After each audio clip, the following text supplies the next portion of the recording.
Chapter 4. I really keep wondering. Are you the sun after my storm?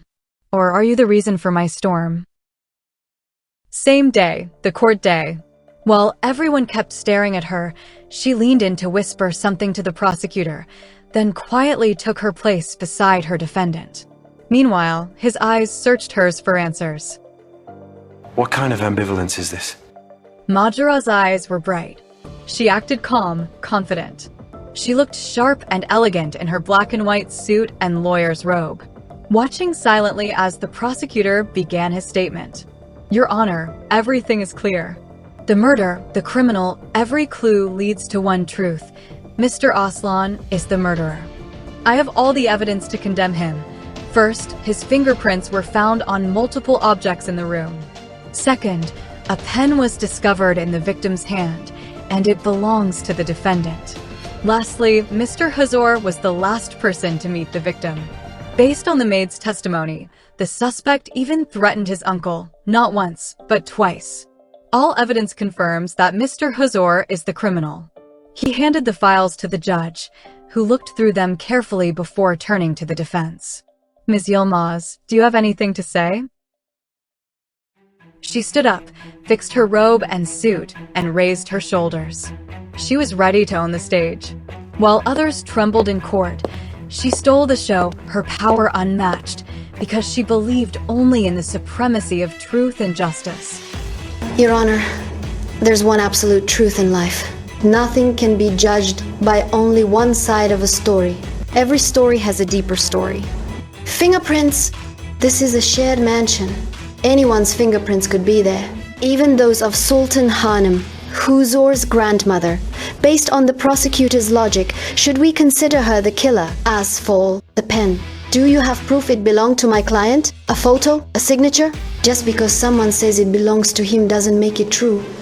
Take the pen in your robe, Mr. Prosecutor. I see it there. So, is it yours? The prosecutor looked confused, reaching for the pen. His eyebrows shot up in shock. What? This isn't mine. Who put this here? Exactly. Macera replied confidently. It's not yours.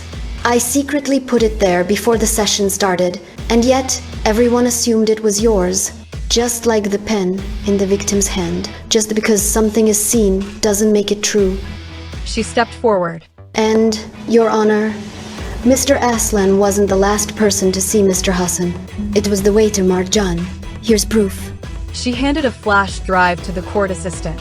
The crime occurred around 11 p.m., according to the autopsy. In this footage, Mr. Huzur is seen walking in the garden at the same time. And at 11:05 p.m., he was talking with me, as you can see at the pool.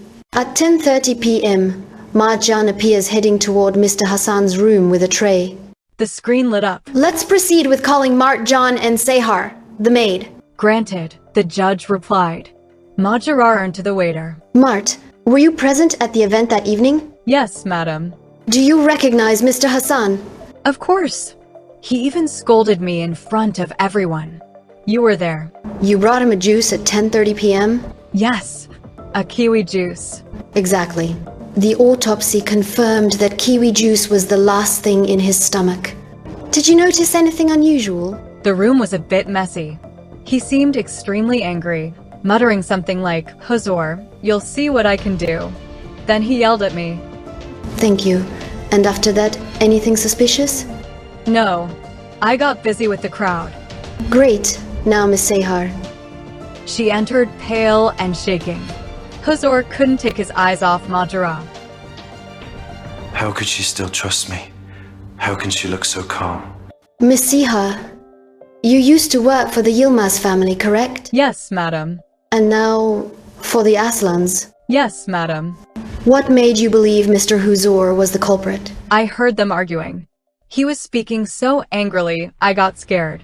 So you based everything on your fear? Your fantasy? If I now say that you stole my favorite diamond necklace that you're wearing right now last year and lied about it being lost, should I send you to jail just for saying it? Sehar's eyes widened. No, please, Ms. Macera. Your Honor, I object. The prosecutor shouted. This is irrelevant. Actually, it's very relevant. Macera said calmly. I threatened Sehar just now. I was serious, angry. But did I actually do what I said? Did I have evidence? No. So why do we treat tone and emotion as proof in this sacred court? Her testimony is not a testimony. It's a fantasy, a choreography. She paused. If the prosecution has nothing further, I'll end this game with one last piece of evidence. She pulled out a small diamond earring. This was found under the carpet at the crime scene. The matching piece was stuck in Mr. Hassan's hand. The autopsy team couldn't identify it at first, but we requested further analysis. It belongs to a rare, limited edition set, very expensive. So what does this mean? It means someone else was there. Someone wealthy. Someone who might even be among us today. But what matters is this. My client is innocent, and I request his immediate release. An hour passed like seconds. The judge returned to the courtroom, face neutral, but eyes sharp. The room fell into silence. After careful review of the testimonies, the footage, and the new evidence presented by the defense, the court finds that the prosecution has failed to provide irrefutable proof against Mr. Aslan. Therefore, I declare the defendant, Mr. Huzur Aslan, not guilty. He is free to go. A collective gasp echoed in the room. Tears gathered in Huzur's eyes, but he blinked them away. He didn't look at the audience. His eyes searched only for her. For him, the entire courtroom was pitch dark. And she was the only thing he could admire for the rest of his life.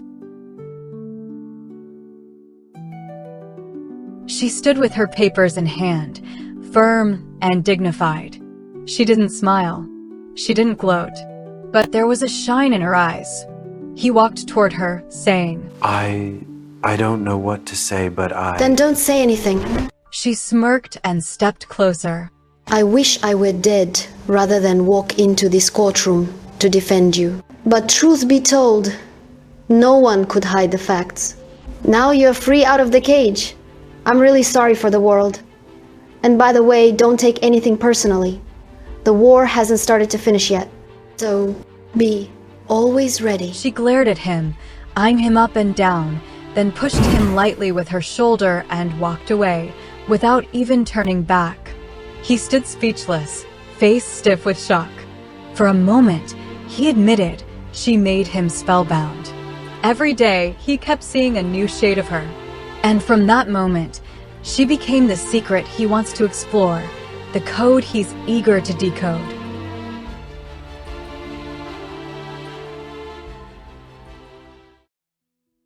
After court, Macera slammed the door of her black Jeep and leaned her head back, her fingers trembling slightly on the steering wheel. Her hands were sweating. She loosened the first button of her shirt and pulled off her jacket, letting out a shaky breath. Macera, relax. Whatever he thinks, we don't care. You did the right thing. I mean, really, how can anyone throw an innocent man in jail just because of personal matters? Actually, I did the right thing when I visited Sultan Hanım that day. Otherwise, how could I have discovered the truth? Flashback, Sultan Hanım's house. Few days earlier, Sultan Hanım had just asked Macera to be Huzur's lawyer. Startled, Macera sprang up so abruptly that her coffee sloshed over her skirt. Ouch, it's boiling. She muttered, hopping slightly. Oh dear. My child, are you okay? Sultan Hanım exclaimed, concern etched across her face. Yes, don't worry. Macera reassured her, brushing at the spill. I just need to go to the washroom. Sultan Hanım rose to accompany her. Oh, of course, my dear. It's upstairs, to the left. I know. Macera interrupted, a nostalgic smile playing on her lips. After all, it used to be my house. A few moments later, in the bathroom, Macera dabbed at her skirt, cleaning the stubborn coffee stain. She paused in front of the mirror, staring at her reflection until her eyes suddenly lit up. Right. Let's not forget why I came here. Let's see what we can find. The crime scene room waited silently, its doorway marked with caution stickers. Macera tiptoed in, peeling them off without hesitation. Okay. Hidden corners. Hidden corners. Maybe under the window? Nope. Under the desk? Nothing. She muttered, scanning the room. A sudden bump against a chair leg made her yelp. Ouch. Macera, what are we going to do with your clumsy self? As she bent down, something shiny caught her eye. An earring, wedged between the floorboards, gleamed faintly under the light. Finally! Something to work with. Looks expensive too. Wow, Macera. Once again, you outdid yourself. Queen of Lost Pieces strikes again. She whispered triumphantly. On her way back to the salon, she paused before a newly painted door. Ocean blue, it was a color unfamiliar to her. She pushed it open gently and froze. Inside, a small boy sat on the floor, dressed in a bunny costume, sobbing softly. Her heart twisted painfully at the sight. Kneeling beside him, she ran her fingers through his soft brown hair. He looked up, his hazel green eyes shimmering like golden leaves in autumn sunlight. My little bunny, why are you crying? She asked softly. Who are you, a blah? I'm a lawyer and a friend of the family. She replied, smiling gently. His eyes widened. A lawyer? Then maybe you can help my uncle. I heard my granny on the phone saying that he needs a lawyer. Your uncle? Macera echoed, surprised. Yes, Uncle Huzur. He said, his words heavy with longing. Her mind raced. She hadn't even begun to investigate Huzur's extended family. She had been focused solely on him. My little bunny, where are your parents? Why are you here alone? She asked, her voice gentle. He lowered his gaze, eyelashes wet. Then, with a soft smile, he pointed to the sky. My mama lives up there now. She's a star. That's what Uncle Huzur always says. I love Uncle Huzur. He used to read stories to me and play with me. But now he left me. His words caught in a sob, and the tears returned in torrents. Macera didn't hesitate. She pulled him into her arms, hugging him tightly, burying her face in his tiny shoulder, her own tears mingling with his. Please, don't cry, my little bunny. She whispered. Hey, look at me. He looked up innocently, then managed a shy smile. Abla, your eyes are like blue candies. He said softly. Macera laughed through her tears. I promise you, I'll bring your uncle back to you. Okay? Promise? He asked, his voice small but hopeful. Pinky promise.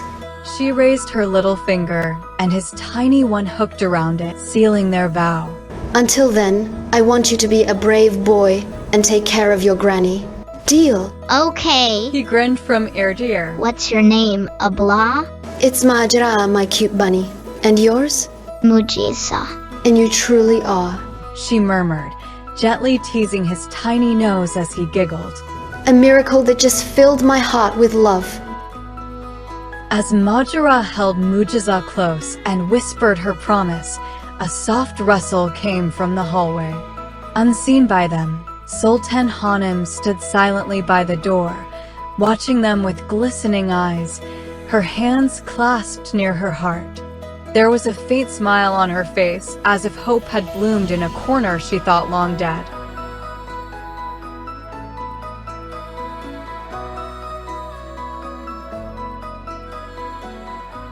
Back to present, Macera's Jeep. Macera hit her head gently on the steering wheel, overwhelmed by emotion. I mean, who could ever resist that innocent miracle? If I were his mother, I would fight mountains if it meant stopping even one tear from falling down his cheek.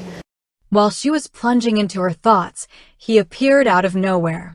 That smile again. Big, creepy, empty. She froze. Before she could even process it, he was right beside her door, staring straight into her, like a ghost from every nightmare she'd locked away. She gasped, stepped out of the car. His hand caught her arm. Too tight, too hard. The pressure sent a jolt through her bones. Well, he said with a voice soaked in poison. So much effort. Such well-phrased sentences. So much confidence. I almost didn't believe it was my loser daughter talking. She smiled wide, fake, because there was a crowd. Because this was court. Because women like her don't cry. A yell, a curse. But when there's no chance to cry, a smile is the next best option. Her arm was nearly breaking, but her pride was louder than the pain. Then he leaned closer, his breath colder than winter. Remember this day. This exact moment. You disgusting, pathetic thing. Because I won't. Right then, Huzur arrived with Jessour, followed by Sultan Hanım, who finally made it to the front steps after fighting through the rush hour crowd. I still can't believe how masterfully she defended you. Jessour exclaimed, eyes wide. May Allah bless her, Sultan Hanım added softly. Such a brave, tender girl. But Macera? Chin down, shoulders stiff. That same wide, fake smile plastered on her face like armor. Huzur's eyes narrowed. He saw it. The slight tremble in her hand. The way she wouldn't meet anyone's gaze. Something was off, very off. At that exact moment, her father turned to leave. I'll teach you a proper lesson, he spat under his breath. Rebelling against your father?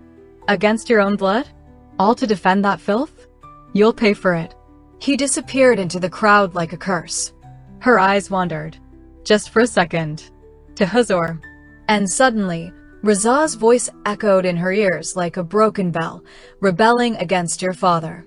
Her gaze locked with Huzur's. A flicker of something passed between them. Then, without a word, she turned away, got into the car. Engine roared. Her fingers gripped the wheel like a woman gripping back her scream. She drove off, fast, sharp, breathtaking. Like a professional. Like someone who had nothing left to lose. Jessour watched her disappear into the distance. I don't know why she even did that, he muttered. And honestly, it's really hard to define Macera Yilmaz. Huzur remained silent for a moment, then said, Exactly. Same day evening. The courthouse noise had faded. People dispersed. Voices dimmed. Silence stretched. He no longer heard Jessour's voice, or anything at all. He returned home in silence. The air inside was warm, but his heart felt cold. It had been a long, exhausting day. His thoughts were a storm, colliding, scattered, tangled. And in the middle of it all, he longed for calm. So he walked to his one safe haven, Mujiza's room. Uncle! The little boy cried out, his tired body rushing toward him. Without hesitation, he threw himself into Huzur's arms. My little Mujiza, I missed you. Huzur clutched him as if the long-awaited prayer had finally been answered.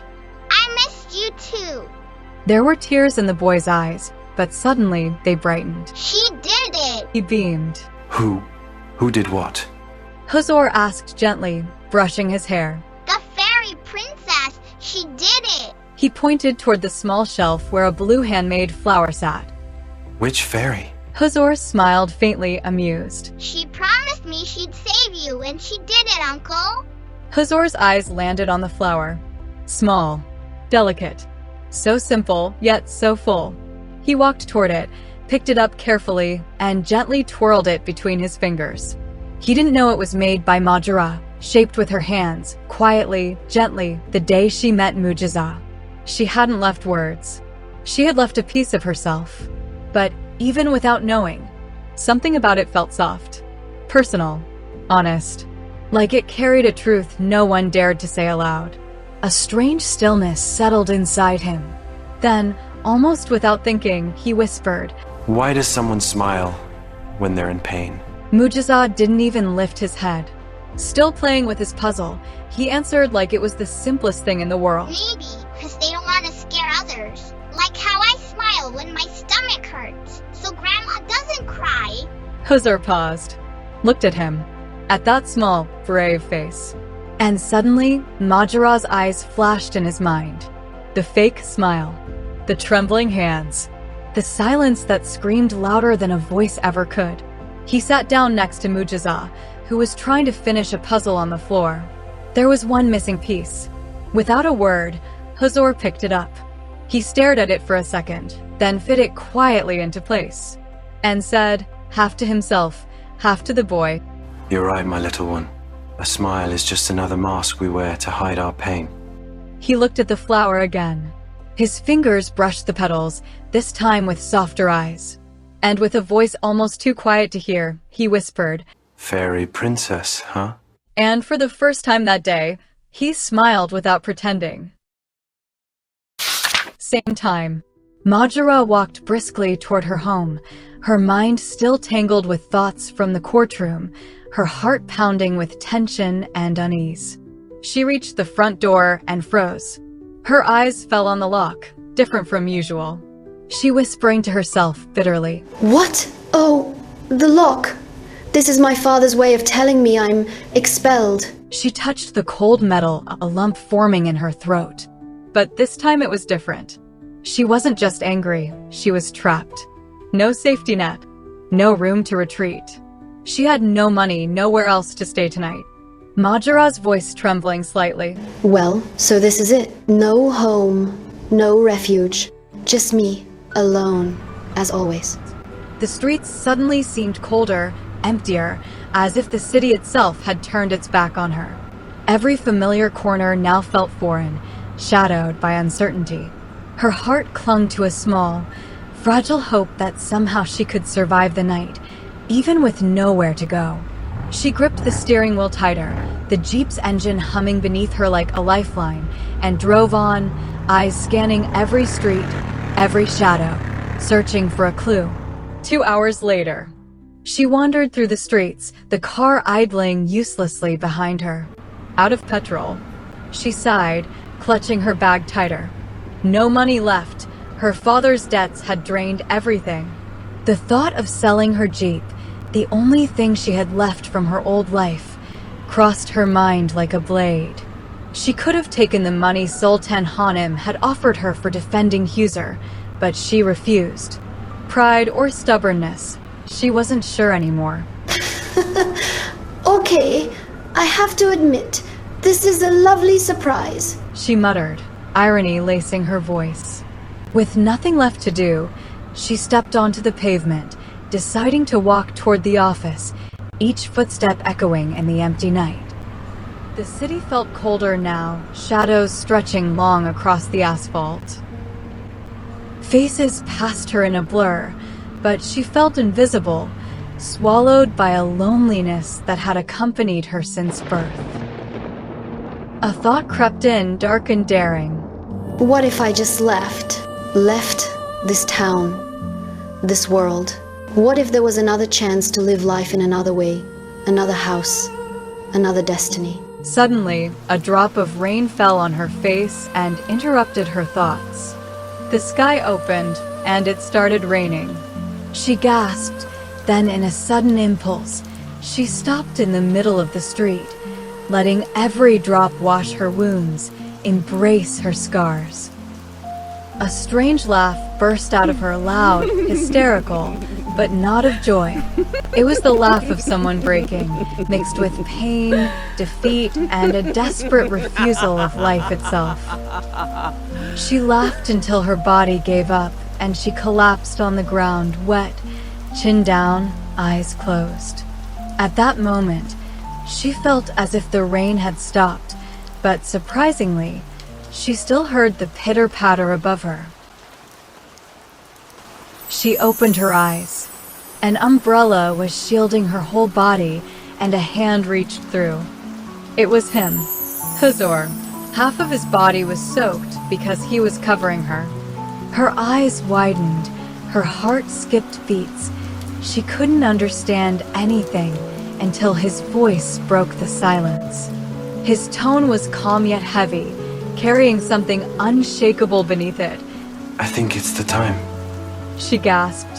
What time? His answer came steady, soft but certain, like the rain itself. Time for peace. She took his hand to stand.